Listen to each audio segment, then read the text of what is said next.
Good evening, नमस्ते सभी को। आज हम लोग पढ़ने वाले हैं गणित विषय। गणित विषय में घातांक तथा घनमूल। कल हम लोगों ने प्रश्न संग्रह 3.1 पूरा किया और उसके बाद स्क्वायर और स्क्वायर रूट, वर्ग तथा वर्गमूल 2 से लेकर के 30 तक का वर्ग तथा वर्गमूल हम लोगों ने देखा। आज एक बार फिर से हम लोग देख लेते हैं। स्क्वायर, 1 का स्क्वायर 1, स्क्वायर का मतलब घात 2, 2 का स्क्वायर 4, 3 का स्क्वायर 9, 4 का स्क्वायर 16, 5 का स्क्वायर 25, 6 का स्क्वायर 36, 7 का स्क्वायर 49, 8 का स्क्वायर 64, 9 का स्क्वायर 81, 10 का स्क्वायर 100। फिर 11 का स्क्वायर 121, 12 का square 144, 13 square 169, 14 square 196, 15 square 225, 16 square 256, 17 square 289, 18 square 324, 19 square 361 और फिर 20 square 400, 21 square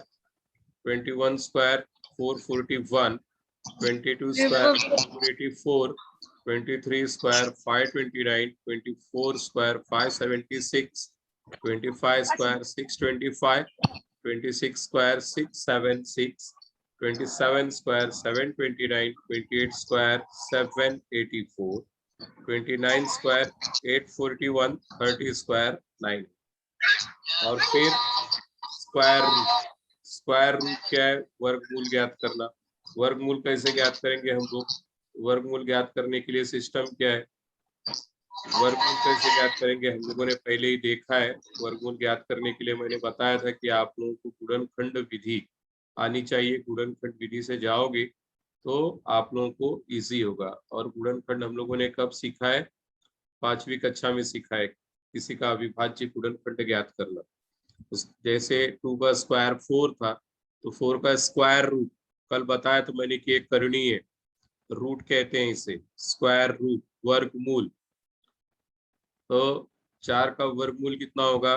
2। 9 का स्क्वायर रूट 9 का वर्गमूल 3, 16 का स्क्वायर रूट 4, 25 का स्क्वायर रूट 5, 36 का स्क्वायर रूट 6, 49 का स्क्वायर रूट 7, 64 का स्क्वायर रूट 8, 81 का स्क्वायर रूट 9, 100 का स्क्वायर रूट 10, 121 का स्क्वायर रूट 11, 144 का स्क्वायर रूट 12, 169 का स्क्वायर रूट 13, 196 का स्क्वायर रूट 14, 225 का स्क्वायर रूट है 15। वैसे ही 16 का स्क्वायर 256 है तो 256 का स्क्वायर रूट वर्गमूल 16, 16। 289 का स्क्वायर रूट 17, 324 का स्क्वायर रूट 18, 361 का square root 19, square root of 400 400 का वर्गमूल 20, 441 का वर्गमूल 21, 21, 484 का वर्गमूल 22, 529 का वर्गमूल 23, 576 का वर्गमूल 24, 625 का वर्गमूल 25, 676 का वर्गमूल 26, 729 का 27, 784, 28, 841, 29 और 900 का स्क्वायर रूट होगा 30। ये चीजें कल हम लोगों ने डिस्कस की थी और इसको अच्छे से सीखा था। इसके बाद हम लोगों ने क्यूब और क्यूब रूट भी बताया था मैंने। किसी भी संख्या का घन तथा घनमूल, और हम लोग यही टॉपिक पे अभी पढ़ रहे हैं, घन तथा घनमूल। घन तथा घनमूल क्या है? उदाहरण के लिए मैंने बताया था कि घन किसी भी संख्या का ज्ञात करना है तो हम लोग क्या करते हैं? तो घन के लिए क्या करते हैं हम लोग? उसी संख्या का उसी संख्या से 3 बार गुणा करना। उदाहरण के लिए किसी एक संख्या को 3 बार लेकर गुणा करने पर प्राप्त गुणनफल उस संख्या का घन होता है।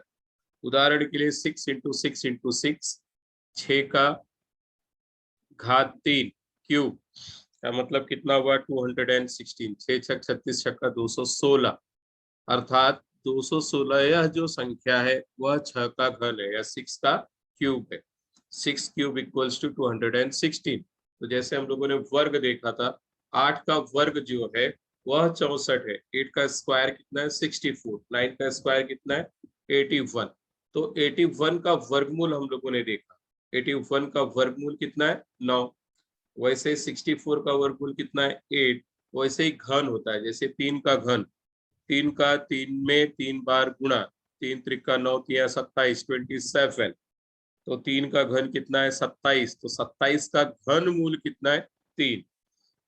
वैसे यहाँ पर दिया है 17 का घन, 17 का घन का मतलब है 17 पावर 3, 17 घाते 3, 17 इंटू 17 इंटू 17। जब 17 में 17 का गुणा करोगे तो 289। हम लोगों ने वर्ग में देखा था, यहाँ तक वर्ग है, उसके बाद क्यूब हो गया पावर 3। 2 बार गुणा करोगे तो 289, उसके बाद वापस 17 से गुणा करोगे तो 4913, 4913 आएगा। उसी तरह से -6 का घन कीजिए। अब ये भी हम लोगों ने पहले सीखा है कि ऋण में ऋण का गुणा करेंगे तो धन आएगा, फिर धन से ऋण में गुणा करोगे तो ऋण आएगा। तो किसी भी ऋणात्मक संख्या का जो घन है वह हमेशा ऋणात्मक होगा। उदाहरण के लिए -6 का क्यूब है, तो -6 इंटू -6 इंटू -6, 6 6 36, ऋण 6 गुणे ऋण 6, धन 36 आया। धन 36 में फिर ऋण 36 का गुणा किया तो 216, और धन में ऋण का गुणा करोगे तो ऋण आएगा। किसी भी संख्या का जो वर्ग है, भले वह धनात्मक हो या ऋणात्मक हो, हमेशा उत्तर धनात्मक आएगा। और किसी भी ऋणात्मक संख्या का अगर घन कर रहे हो तो वह हमेशा ऋणात्मक आएगा। घाते 3 है और वह संख्या ऋण है तो उत्तर कभी भी ऋण में आएगा। इसको हमेशा ध्यान में रखना। धनात्मक है उत्तर धनात्मक ही होगा, लेकिन कोई ऋणात्मक संख्या है उसका घन हम कर रहे हैं घात 3, तब उसका उत्तर हमेशा ऋण में आएगा। उदाहरण के लिए यहाँ पर अगला सवाल दिया है ऋण 2/5। अब ऋण गुणे ऋण धन, फिर धन गुणे ऋण ऋण, तो पहले चिन्ह आपका ऋण आ गया। अब 2 दूनी 4 दूनी 8, 8 है, फिर 5 बचे 25 बचे 125, 125। तो ऋण 2/5 का घन कितना आया ऋण 8/25। वैसे ही 1.2 का घन करना है। नहीं समझ में आया तो इसमें क्या करेंगे 1.2, 12 में 12 का गुणा कर दिया 144, 144, 144 में फिर 12 से गुणा कर दो, आएगा उत्तर 1728। अब दशमलव के बाद एक अंक, फिर इधर एक अंक, इधर एक अंक, तीनों में 3 अंक, 3 अंक। बाएं से दाएं की तरफ चले जाओ, दाहिने से बाएं 1 2 3, और यहाँ पर दशमलव लग गया आपका। तो इस तरह से आप दशमलव वाली संख्याओं का भी घन कर सकते हो। जैसे नॉर्मल हम लोग गुणा करते हैं वैसे ही गुणा करना है, उसके बाद अंकों को काउंट करना है। उदाहरण 0.2 का घन। अब 2 दूनी 4 दूनी 8, 8 लिख दिया। अब दशमलव के बाद कितने अंक है, यहाँ पर 2, यहाँ पर 2, यहाँ पर 2, मतलब 2 4 6। तो 1 अंक, 2 अंक, 3 अंक, 4 अंक, 5 अंक, 6, फिर इधर दशमलव, मतलब 2 दूनी 4 दूनी 8 लिखा, 1 0 2 0 3 0, फिर कितना जीरो हो गया 6 अंक चाहिए मुझे, क्योंकि एक एक के बाद 2 2, दशमलव के बाद 2 है, दशमलव के बाद 2 अंक है, इसलिए दाएं से बाएं 6 अंक होना चाहिए। तो 1 2 3 4 5 6, फिर यहाँ पे दशमलव लगा के 0 लिख दो। तो इस तरह से किसी भी दशमलव वाली संख्या का भी हम लोग घन ज्ञात कर सकते हैं आसानी से। अब अभाज्य गुणनखंड पद्धति से वर्गमूल ज्ञात करना, जिसके बारे में पहले भी हम लोगों ने पढ़ा है। तो 216 का घनमूल ज्ञात करना। अभी तक हम लोगों ने वर्गमूल सीखा, अब घनमूल। इसके पहले वर्गमूल ज्ञात करना हम लोगों ने सीखा है पहले, इसमें 7वीं कक्षा में भी था वर्गमूल ज्ञात करना। अब यहाँ पर घनमूल ज्ञात करना है 216 का। तो सबसे पहले अभाज्य गुणनखंड ज्ञात करेंगे। अभाज्य गुणनखंड मतलब तो भले क्षैतिज विधि से, वर्टिकल या हॉरिजॉन्टल किसी भी मेथड से ज्ञात कर सकते हो। सबसे छोटी संख्या 2 से शुरू करके भाग देना। तो फिर 2 से इसमें भाग दोगे 128, फिर 202 दोगे। तो इस तरह से भाग देते देते लास्ट में जो फैक्टर्स मिलेंगे हमको, गुणनखंड मिलेगा, वह कुछ इस तरह से होगा 2 दूनी 4 दूनी 8 3 24, 24 तिया 72 तिया 216। तो इस तरह से हम 216 के अभाज्य गुणनखंड लिख सकते हैं। अब इसमें हमको ध्यान क्या देना है, घनमूल, घनमूल का मतलब क्या था, घन मतलब घात 3, तो मूल मतलब जो 3 बार संख्या है उसको एक बार लेना है। अब यहाँ पर 2 कितने बार आया है, 3 बार, तो उसे एक बार लेना, और फिर 3 कितने बार आया है, 3 बार, तो उसे एक बार लेना। तो 3 तथा 2 यह गुणनखंड 3 बार आता है, इसलिए एक एक बार समूह लेकर लेना है, समूह लेकर लेना है, या डायरेक्टली 216 का घनमूल आप लिख सकते हो 3 दूनी 6, 3 दूनी 6 लिख सकते हो इजीली। एकदम सरल तरीके से लिख रहा है तो सीधे तौर पर ऐसे भी लिख सकते हो, घनमूल 216 का 6। अब यहाँ पर 3 का मतलब मैंने बताया था, अगर वर्गमूल है तो यहाँ कुछ नहीं होगा या 2 लिखा होगा, लेकिन घनमूल है, जितना भी मूल लेना है तो वहां पर लिखा होगा 3, 3 का मतलब घनमूल। चौथा मूल लेना है तो 4 लिखा होगा, पहले की क्लास में मैंने बताया, यहाँ पर जितना लिखा है 5वां मूल, 6ठा मूल, 7वां मूल, हम लोगों ने प्रश्न संग्रह 3.1 में सब क्रियाएं संक्रियाएं देखी हैं, किस तरह से हल करना है वो सीखा है। अब आगे चलते हैं, ऋण 1321 का घनमूल ज्ञात कीजिए, 1331।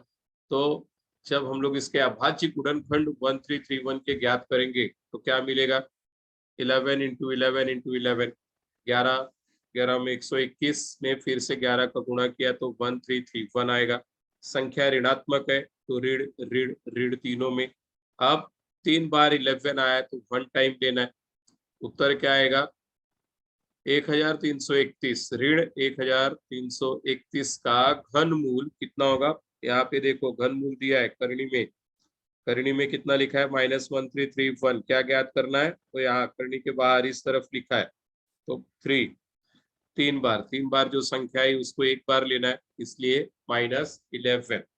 तो घनमूल और वर्गमूल दोनों का अंतर है, जितना मूल ज्ञात करना है उतने फैक्टर्स, अगर चौथा मूल ज्ञात करना है तो क्या होगा, 4 बार अगर कोई संख्या है तो उसको एक ही बार लेना, 5वां मूल ज्ञात करना है तो उसके फैक्टर्स ऐसे फाइंड आउट करना है आपको, 5 बार अगर फैक्टर है तो एक बार लेना, लेकिन 11 के 3 ही फैक्टर आए 1331 में, इसके आगे जा भी नहीं रहे, तो 11 क्या है, 11 1331 का घनमूल है, 11 का घन कितना है 1331, तो दोनों तरह से हम सीख सकते हैं। यहाँ पर 1728 के घनमूल ज्ञात कीजिए, इसके फैक्टर्स फाइंड आउट किया है 1728 के, देखिए दो दो दो से भाग देते चले जाइए, 2 दूनी 4 दूनी 8, इस तरह से। तो 1728 के जो फैक्टर्स है अभाज्य गुणनखंड है वह मिलेगा 2 गुणे 2 गुणे 2, 6 गुणे 6 गुणे 6। फिर 3 बार 2 आया तो उसको एक बार लेना है, 6 3 बार आया तो उसको एक बार लेना है, तो 6 दूनी 12, 1728 का घनमूल होगा 6 दूनी 12। अगर यही संख्या ऋणात्मक है, यहाँ पे माइनस लगा है तो हमको माइनस लेना होगा, -1728 का घनमूल -12 प्राप्त होता है। यहाँ पर सवाल दिए प्रश्न संग्रह 3.3 में इन संख्याओं का घनमूल ज्ञात करना है, मैंने आगे इसे यहाँ पर फाइंड आउट किया है, देख सकते हो 8000, 8000। अब इसके फैक्टर्स कैसे फाइंड आउट करेंगे, देखो यहाँ पर एक विधि दी है, 2 से भाग दोगे 8000 में तो 4000 आया, फिर वापस 2 से भाग जा रहा है, फिर 2000, फिर 2 से 2000 को डिवाइड करोगे तो 1000। अब 10 से और भी इसको 2 से करते जा सकते हो, अगर आपको लग रहा है कि तीनों 10 से विभाजित हो रहा है आसानी से तो 10 से डायरेक्टली किया है, जबकि आपको छोटी संख्या से लेकर के जाना है तो उसमें गलतियां नहीं होंगी, इस पद्धति से भी कर सकते हो, या फिर 2 से डिवाइड जब तक होता है तब तक 2 से करना है, उसके बाद फिर 3 से ट्राई करना है, फिर 5 से करना है, तो इस तरह से भी कर सकते हो। अब 10 से यहाँ पे 100 बार, फिर 10 से 10 दाम में 100, फिर 10 एकम 10, यहाँ पे एक आने तक करना है। तो गुणनखंड क्या मिले हमको, अभाज्य गुणनखंड 2 गुणे 2 गुणे 2, 10 गुणे 10 गुणे 10, 2 गुणे 2 गुणे 2, 10 गुणे 10 गुणे 10, अर्थात अब एक एक जोड़ियां बनाओ, या डायरेक्टली 3 बार 2 आया एक बार ले लो, 10 3 बार आया एक बार ले लो, फिर कितना आएगा 10 दूनी 20, तो 8000 का जो घन मूल है वह 20 होगा, इसका अर्थ है घन मूल, क्योंकि यहाँ पर करणी में 3 दिया है, तो 8000 का घन मूल, इसको कैसे पढ़ेंगे हम लोग, 8000 का घन मूल कितना होगा 20। उसी तरह से 729 है, 9 9 81 9 कर सकते हो। या नहीं समझ में आ रहा है तो 3 से भाग देते चले जाओ, क्योंकि यह संख्या 2 से विभाजित नहीं होगी। तो सबसे पहले 2 से ट्राई करना है। अगर वो भी पहले हम लोगों ने चौथी कक्षा में भी सीखा है, 5वीं में भी, कि इकाई के स्थान पर 0 2 4 6 8 कोई भी सम संख्या है या 0 है तो 2 से भाग जाता है।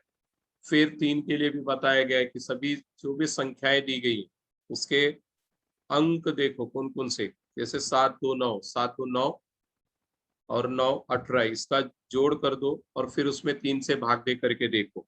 तो 3 से भाग जा रहा है 18 में, मतलब यह संख्या 3 से विभाजित होगी। तो 3 से विभाजित हो रही है, 3 से भाग दिया 243, फिर 3 से 81। इस तरह से अभाज्य गुणनखंड इसका मिलेगा 3 3 3 3, कितने बार है? 6 बार, 6 टाइम्स है। तो हमको कितना बार लेना पड़ेगा? 3 है तो 1 बार, 3 है तो ये 3 का मतलब 1 बार, फिर इस 3 का मतलब 1 बार, तो 2 बार हो गया। तो 3 त्रिक 9, 729 का घनमूल होगा 9। इस तरह से आगे के जो सवाल है उसको भी कर सकते हो। 343, 343 3 से भी डिवाइड नहीं होगा, 2 से भी नहीं, 3 से भी नहीं, 5 से भी नहीं। फिर सीधे 7 से ट्राई करते हैं। 7 सते 49 आता है, 49 सते 343। अब 7 से इसको डिवाइड किया तो 49, फिर 7 से 49 को डिवाइड किया तो 7, फिर 7 एकम 7, तो 343 का घनमूल आया 7। 3 बार है तो 1 बार लेना है। वैसे ही 512 है। आप इसको डिवाइड करोगे तो 2 से पूरी संख्याओं को भी कर सकते हो या इस तरह से भी कर सकते हो। तो कितना आएगा? 2 गुणे 2 गुणे 2, 4 गुणे 4 गुणे 4, 3 बार 2 है तो 1 बार ले लिया। 4 गुणे 4 गुणे 4, 3 बार है तो 1 बार, तो 4 दूनी 8। संख्या ऋणात्मक है तो यह भी ऋणात्मक हो। तो इस तरह से हम ज्ञात कर सकते हैं। फिर -2744, 2744 इसके फैक्टर्स यहाँ पर दिए हैं। गुणनखंड, गुणनखंड फिर से ज्ञात करने का अभ्यास करो। तो इस तरह से हमको मिलेगा 2 गुणे 2 गुणे 2, 7 गुणे 7 गुणे 7, 2 गुणे 2 3 बार आया है तो 1 बार लेना है, 3 बार 7 आया तो 1 बार, तो 2 सते 14। घनमूल होगा 2744 का 14। वैसे 32768, पहले फैक्टर फाइंड आउट अगर अच्छे से कर लिए तो घनमूल वर्गमूल कोई भी मूल ज्ञात करना आसान हो जाएगा। अब 2 कितने बार आया? 3 बार, तो 1 बार ले लिया। 4 कितने बार आया? 6 बार, तो 2 बार लेना हो। 3 बार का 1 और इस 3 बार का 1, तो कितना हो गया?